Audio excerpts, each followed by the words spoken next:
कपिजनवलहाय नम वं वसुदेवं सुतं देवं कंसचाणूरमर्दनं देवकी परमानन्दं कृष्ण वन्दे जगद्गुरुं वं कस्तूरितिलकं लाटकफले वक्षस्थले कौस्तुभं नासाग्रभरमुक्तिकङ्करतले वेणुकरे कङ्कणं सर्वाङ्गे हृदचन्दनसलितं कंठे च मुक्तावळी गपस्त्री परिवेष्टिते विजयते गोपाल चूड़ामणि ओं राधाकृष्णाय नम।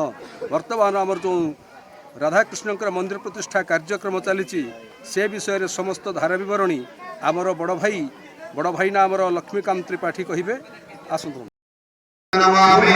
आज दीर्घ वर्षर प्रतीक्षा आज सफल होगा जाऊँगी। आज है 12 तारीख मार्च 12 गुरुवार। आज मंदिर विग्रह प्राण प्रतिष्ठा होती हजार हजार संख्यार दर्शक भक्त आसुँच।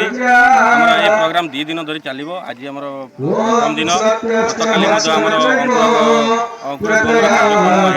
आज द्वितीय दिन आसंता काली आज रात्र पाठी अष्टम प्रहर कार्यक्रम चलो।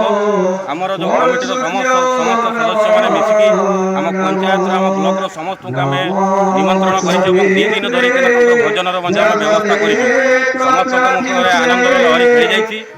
समस्ते प्रतीक्षा आज सफल होगा जाऊँगी। समस्त मन आनंद लहरी समस्त घर घर बंधु बांधव लहरी खेली जाती। बंधु बांधव भर्ती समस्ते आसुच्च मुखर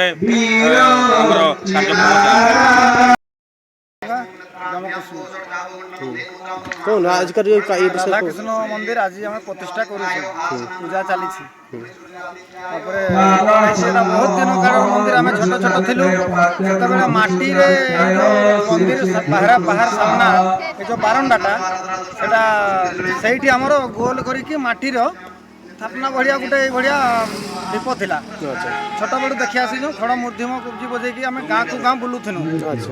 पिला जो एपट सेपट हो गले आपारे तथापि धूप देते आम गणेश्वर पीसा मैंने धूप आज पर्यंत से दे लास्ट कले मो बापा जड़े थिला से प्रथम आरंभ कले से आर 3-4 जन मिसिकी कम्प्लीट थे प्रतिष्ठा होता पुणी एवं आउ थे यहाँ प्रतिष्ठा हे कि नना कहले 12 वर्ष पुरला मैंने पुणी आउ थे प्रतिष्ठा कले जाए तुम मंदिर टाक ठीक कर 26टा मूर्ति आसी ये मूर्ति लगा चली सर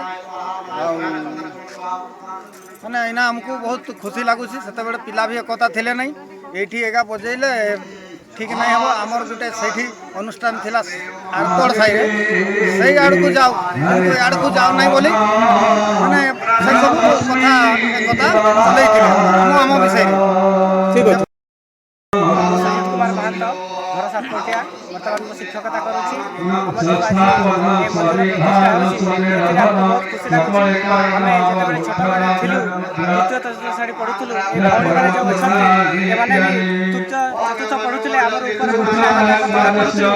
समय नगर कीर्तन चले भल बंटा हुए बहुत खुशी लगे। आम नाचुलु जो नाम संकीर्तन होता ये यज्ञ कीर्तन होता ये आम बहुत खुशी नाचुलु गाँ गाँ बुली बुली नाचुलु एवं से महामंत्र बल आम जड़े जड़े भक्त पलटि गलु आम जापारू ना। आज एत बड़ रूप आम देखा पाऊँ ठाकुर प्रतिमा आज आम गहन में पहुँची जाए आज प्राण प्रतिष्ठा जाऊँगी तेणु आम मान बहुत खुशी लगुच। तो यही जो हेला कार्यक्रम ए केवल आम मैंने नहु आम महामहिम राष्ट्रपति जितेबाला एमएलए थे को जो मंत्री पदवी दि जाता परिवहन मंत्री से समय आम प्रथम लेड पाई यार भित्ति प्रस्तर स्थापन करते। आज आमर महामहिम राष्ट्रपति होकर शेष लेड जो देते एमएलए थर से लेड जरिया आम आज प्राण प्रतिष्ठा करूँ से निकट में आम चिरकृतज्ञ रहूँ।